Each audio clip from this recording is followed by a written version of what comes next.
En 1990, un de mes amis directeur d'une de ces écoles chrétiennes traditionnelles avait l'habitude d'engager des aumôniers ordonnés dans la dénomination principale. Il m'a raconté cette histoire alors que j'étais assis dans son bureau, je ne l'oublierai jamais jusqu'à ma mort. Il m'a narré comment il avait interviewé 23 candidats pour le poste d'aumônier. 23 candidats. Chacun d'eux était formé au séminaire, chacun d'eux servait dans l'église, chacun d'eux avait été ordonné et lui-même avait reçu une formation au séminaire et avait été pareillement ordonné. Il m'a expliqué qu'il ne posait que 2 questions extrêmement simples à chacun de ces 23 candidats. Première question, le bébé dans la crèche était-il le Dieu de tous les dieux ? Oui ou non? Deuxième question, Jésus est-il sorti du tombeau le 3e jour et est-il ressuscité? Il leur demandait de simplement répondre par un oui ou par un non. Pas un seul n'a répondu oui ou non. Pas un seul. Ils ont essayé de l'entraîner dans une discussion du genre « Eh bien, ça dépend de ce que vous entendez par Dieu. N'avons-nous pas tous une partie du divin en nous? Tout dépend de ce que vous entendez par ressusciter des morts. Ne ressuscitons-nous tous pas des morts ?» C'est pourquoi ceux à qui ce don de discernement est gratifié doivent l'exercer avec soin et de manière impérative. Ceux à qui ce don de discernement est attribué doivent s'y consacrer sérieusement aujourd'hui plus qu'à tout autre moment de notre vie. Bien sûr, nous devons l'exercer avec amour et respect, mais aussi plus que jamais avec force. Je lisais un éditorial dans un magazine chrétien ce matin et l'auteur a écrit que l'Amérique n'a jamais connu une époque où les jeunes étaient plus religieux et pourtant si peu chrétiens. Pourquoi le discernement est-il si capital, particulièrement à notre époque? Le Nouveau Testament nous met constamment en garde contre les fausses doctrines et les faux enseignants. Pourquoi? Paul nous l'explique dans 2 Corinthiens chapitre 11 versets 13 à 14. Ces hommes-là sont de faux apôtres, des ouvriers trompeurs, déguisés en apôtres de Christ. Et cela n'est pas étonnant puisque Satan lui-même se déguise en ange de lumière. Il n'est donc pas étrange que ses ministres aussi se déguisent en ministres de justice. Si Satan ne peut pas empêcher les gens de croire, il enverra ses séducteurs pour les empêcher de devenir des croyants qui grandissent en Jésus-Christ. Tout le Nouveau Testament est un contraste entre Christ et l'antéchrist, entre les vrais prophètes et les faux prophètes, entre les vrais apôtres et les faux apôtres, entre le blé et l'ivraie, entre les brebis et les loups en vêtements de brebis, entre le Saint-Esprit et les mauvais esprits, entre les saints anges et les démons. Et la question la plus importante de notre temps est de savoir comment discerner. Comment discerner? Surtout ce qui semble si semblable. Ce qui est presque juste, mais pas juste. On se demande alors où commence le discernement. Le discernement commence en croyant que la parole de Dieu est l'auto-révélation de Dieu. Le discernement commence en croyant que nous sommes en état de guerre avec des esprits mensongers. Paul expose dans Éphésiens 6:12 que nous n'avons pas à lutter contre la chair et le sang, mais contre les dominations, contre les autorités, contre les princes de ce monde de ténèbres, contre les esprits méchants dans les lieux célestes. Qu'est-ce que cela signifie? Que nous devons comprendre que Satan ne s'oppose pas directement à Dieu, qu'il ne sort pas au vu et au su de tout le monde en proclamant « Je suis contre Dieu et je suis contre son peuple ». Il n'est pas si bête. Il est rare que le malin combatte ouvertement les croyants dans les églises croyantes. Il se joint à elles et les attaque de l'intérieur. Nous avons vu de nos propres yeux, même au cours de notre courte vie, comment ces serviteurs prennent le contrôle d'écoles chrétiennes et de séminaires, d'institutions chrétiennes et de confessions entières de l'intérieur et non de l'extérieur. Il ne se tient pas à l'extérieur de ces institutions chrétiennes avec des cornes, une fourche et un mégaphone pour dire « Je me bats contre vous ». Non, pas du tout. Ces serviteurs sont ordonnés dans les églises. Ces serviteurs deviennent des directeurs d'écoles chrétiennes. Ces serviteurs deviennent des leaders dans les églises. Ces serviteurs prononcent des paroles douces et apaisantes du haut de la chair. Et les individus sans discernement sortent de ces églises en s'extasiant. Le sermon du révérend ça sent le moisi n'était-il pas agréable? Il est si agréable qu'il vous rend malade. Écoutez ce que 1 Jean 4 verset 1 énonce. Bien-aimés, N'ajoutez pas foi à tout esprit, mais éprouvez les esprits pour savoir s'ils sont de Dieu, car plusieurs faux prophètes sont venus dans le monde. Tout comme tous les dons du Saint-Esprit, chacun de ces dons s'applique de manière générale à chaque croyant. Il y a une application générale pour vous et moi, pour chacun de nous. Cela dit, certains membres du corps reçoivent une mesure spéciale d'un certain don. Le discernement est un de ceux-là. Ce n'est pas une exception comme la foi qui est donnée en toute libéralité comme nous l'avons vu. Le discernement est une qualité que tous les croyants doivent cultiver. Mais encore une fois, la parole de Dieu nous affirme que le Saint-Esprit vient et qu'il attribue à certains dans le corps une dose particulière de ce don. Celui qui a le don de discernement est capable de distinguer rapidement et promptement la vérité de l'erreur. Même si l'erreur est habillée et recouverte d'un vernis de vérité, celui qui a le don de discernement est capable de repérer un faux enseignant avant que les autres ne voient ce mensonge. Celui qui a le don de discernement ne fonctionne pas non plus sur base d'émotions, de sentimentalité ou d'amour des symboles. Chaque fois que j'ai pris une décision basée sur les émotions, j'ai tout gâché.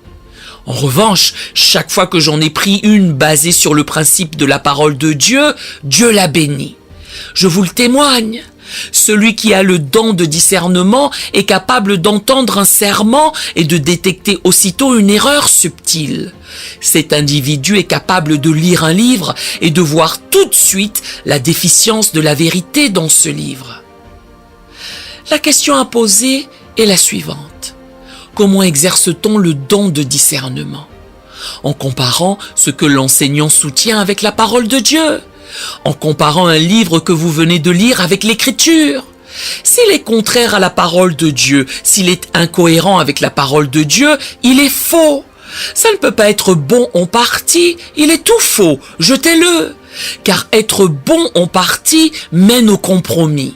Et l'une des choses que j'ai apprises après de nombreuses années d'erreur, c'est que beaucoup de faux frères et sœurs pratiquent ce que la Bible appelle le péché de la flatterie. La flatterie est un péché, ne la pratiquez pas. Ne vous laissez pas séduire par ceux qui la pratiquent à votre égard. Il y a une grande différence lorsqu'un frère ou une sœur véritable en Christ vous donne un mot d'encouragement. Par expérience, j'ai remarqué que ceux qui viennent me flatter comme pas possible sont ceux-là même qui se sont tout de suite offensés quand j'ai prêché quelque chose qu'ils n'ont pas apprécié. Quand ils ont découvert que j'étais inflexible à propos de la vérité de la parole de Dieu, ils sont partis. Il y a une chose que vous devez savoir sur Satan. Il prend toujours un grain de vérité, l'emballe dans une grande crêpe de mensonges et le sert sur un plateau d'argent. Dans Actes 16, versets 16 à 18, lorsque la jeune servante avec l'esprit de Python qui flattait Paul et ses compagnons pendant plusieurs jours en répétant « Ces hommes sont les serviteurs du Dieu très haut et ils vous annoncent la voie du salut », l'esprit de discernement de Paul s'est levé en lui, a reconnu la source de cette flatterie, a vu que les flagorneries de cette personne étaient destinées à entraver la prédication de la parole de Dieu et qu'elle était utilisée par Satan. Il s'est alors tourné vers le mauvais esprit qui était en elle et a lâché « Je t'ordonne au nom de Jésus-Christ de sortir d'elle ». Et il sortit à l'heure même. L'auteur d'Hébreux nous exhorte, du moins il nous somme de grandir dans le discernement.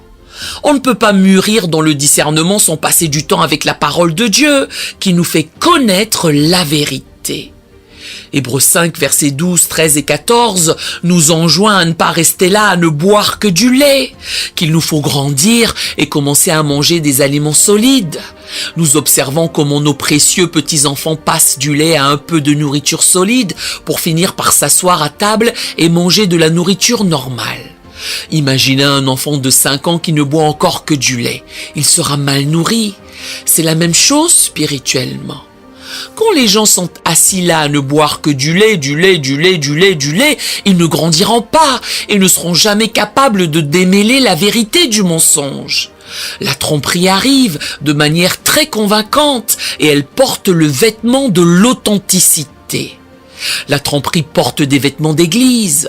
La tromperie est soutenue par les références de l'église, qu'il s'agisse d'intelligence, de popularité, d'acceptabilité ou de leadership de l'église. C'est pourquoi le Seigneur Jésus lui-même, dans Apocalypse 2, verset 2, s'adresse à l'église d'Éphèse et il les loue pour leur discernement. Dans Acte 17, verset 1, la Bible fait l'éloge des Béréens pour avoir passé du temps à comparer ce qu'ils avaient entendu à la lumière de la parole de Dieu. L'apôtre Paul lui-même articule dans Galates 1, verset 8, « Quand un ange du ciel annoncerait un autre évangile que celui que nous vous avons prêché, qu'il soit anathème. » 2 Jean 1, verset 10 révèle que si quelqu'un vient à vous et n'apporte pas cette doctrine, ne le recevez pas dans votre maison et ne lui dites pas salut. Fermez-lui la porte au nez. Ce n'est pas bien tolérant, hein? Oh mon Dieu, cela va à l'encontre de l'évangile de tolérance de notre culture, n'est-ce pas? La question suivante est donc, comment discerner? De 2 façons. Soit l'enseignement est faux, soit les vies sont en désordre. Le discernement doit opérer sur ces 2 niveaux. Dans Acte 5, Ananias et Saphira adhéraient à l'enseignement des apôtres. Ils n'étaient pas en désaccord avec eux sur la doctrine. Seulement, leur vie était un désordre. Leur motif était impur. Ils voulaient une sainteté instantanée et synthétique. Ils voulaient la notoriété et les louanges à un prix avantageux. Nous parlons d'intégrité et de pureté, mais qu'est-ce que l'intégrité? L'intégrité, c'est avoir d'un côté ce que vous croyez et de l'autre comment vous vivez s'emboîter en un tout. S'ils ne sont pas en harmonie, s'ils sont désaxés, quelque chose ne va pas. Quelque chose ne va pas du tout d'ailleurs. Et la repentance doit avoir lieu. 1 Jean 4, versets 2 et 3. Reconnaissez à ceci l'Esprit de Dieu. Tout esprit qui confesse Jésus-Christ venu en chair est de Dieu. Et tout esprit qui ne confesse pas Jésus n'est pas de Dieu. C'est celui de l'Antéchrist dont vous avez appris la venue et qui maintenant est déjà dans le monde. Que formule Jean? Il avance que peu importe combien de fois une personne clame « Oui, Jésus est mon sauveur », s'il ne croit pas qu'il est le seul sauveur du monde, c'est qu'il ne croit pas vraiment en Jésus, le Christ. Il se peut qu'il croie en un autre Jésus, mais pas en Christ Jésus. C'est pourquoi Paul avertit Timothée dans 1 Timothée 4, verset 1 en disant « Dans les derniers temps, quelques-uns abandonneront la foi pour s'attacher à des esprits séducteurs et à des doctrines de démons. » Bien-aimés, ce n'est pas parce qu'un groupe a un bâtiment appelé Église qu'il prêche l'évangile de Jésus-Christ. Pour différencier le faux du vrai, nous devons faire preuve de discernement. Et je remercie Dieu chaque jour pour ceux dans son corps qui ont reçu ce don de discernement. Que Dieu multiplie leur postérité. Nous aimerions vous donner l'opportunité de faire de Jésus le Seigneur de votre vie. Voulez-vous bien prier avec moi? Dites Seigneur Jésus, je me repens de mes péchés. Viens dans mon cœur. Je fais de toi mon Seigneur et Sauveur. Et merci Seigneur pour le baptême du Saint-Esprit en moi. Dans le nom de Jésus.